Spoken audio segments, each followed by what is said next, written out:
જય Shri Krishna. My self Nishit Sampat, અમારી wife Amrita Sampat. તો પરેશભાઈ મકવાના દીપ ઇન્ટિરિયર્સના જે પ્રોપ્રાઇટર છે એમનું ઇન્ટ્રોડક્શન થયું. મારા વાઈફની એક ફ્રેન્ડ છે મિસ દીપાલી કરીને. તો જ્યારે અમે ફ્લેટ લીધું અમે વિચાર કરતા હતા કે ભાઈ we want someone who is good અને આપણાથી થોડુંક સારું કોર્ડિનેટ કરી શકે. તો જ્યારે અમે દીપાલીનું ફ્લેટ જોયા આવ્યા અમને બહુ ગમ્યું એ ફ્લેટ, એમનું કામ બહુ સારું લાગ્યું. તો અમે પરેશભાઈથી કોન્ટેક્ટ કર્યો, પરેશભાઈને અમારો ફ્લેટ બતાવ્યો અને અમે પરેશભાઈને એક બજેટ આપેલું કે પરેશભાઈ અમને આ એક બજેટમાં આવી રીતના એક ફ્લેટ 2 BHK મલાડમાં બનાવીને જોઈએ છે. સો પરેશભાઈ came to our flat in month of around March and એપ્રિલમાં આવ્યા અને ગુડી પડવાથી અમે કામ સ્ટાર્ટ કર્યું.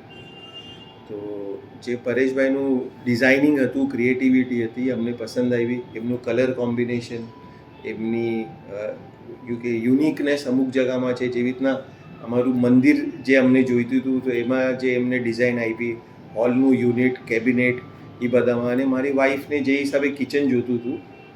એટલે અમે જ્યારે ઘર લીધું તો આઈ વોઝ કન્ફ્યુઝ, આટલા નાના કિચનમાં હું કેવી રીતે એડજસ્ટ કરીશ. બટ પરેશભાઈએ બહુ મસ્ત રીતે બધું બેસાડી દીધું છે અને I am very happy with the kitchen. એટલે મને મન કરે કે હું કિચનમાં જઈને કામ કરું. I like the colour combination also. પરેશભાઈએ બહુ હેલ્પ કરી બધું ચૂઝ કરવામાં, બધું આપણા લાઇકના હિસાબે, ટેસ્ટના હિસાબે બધું એ કલર ને બધું ગોતી કાઢ્યું પરેશભાઈએ. મને સ્ટોરેજ જોતું હતું એ મારા હિસાબે એમને એડજસ્ટ કરીને આપ્યું. એટલે I am very happy with the kitchen. જેવું મને જોતું હતું એના કરતાં વધારે સારું બની ગયું. બચ્ચાઓની રૂમમાં બચ્ચાઓને જેમ જોતું હતું એ હિસાબે એ લોકોને 2 વોર્ડરોબની વચ્ચે પ્રોફાઇલ શટર જોતું હતું, એ બધું પરેશભાઈએ મસ્ત સેટ કરી આપ્યું. પ્રોપરલી દિશાના હિસાબે સ્ટડી ટેબલ ને બધું બરાબર સેટ કરી આપ્યું છે.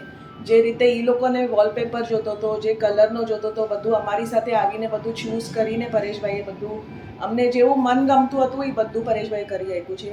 મારી બેડરૂમમાં સ્લાઇડિંગવાળું ડ્રેસિંગ ટેબલ ને એ બધી પરેશભાઈની આઈડિયા છે. Uh we are very happy with the ideas and finishing everything.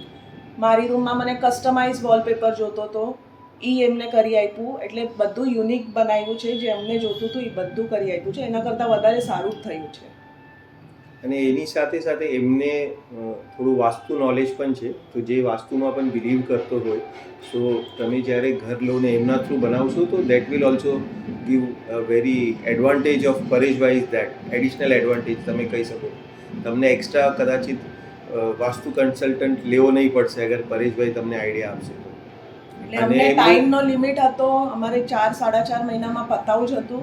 તો દિવસ રાત કામ કરીને બધું અમને ટાઈમમાં એકદમ પ્રોપરલી કરી આપ્યું છે. ક્યાંય અમને કમ્પ્લેન કરવાનો કે કંઈક કાઢવાનો કે ક્યાંક કહેવાનો કે અહીંયા ફિનિશિંગ બરાબર નથી, આ બરાબર નથી, અમને કંઈક કહેવું નહીં પડ્યું.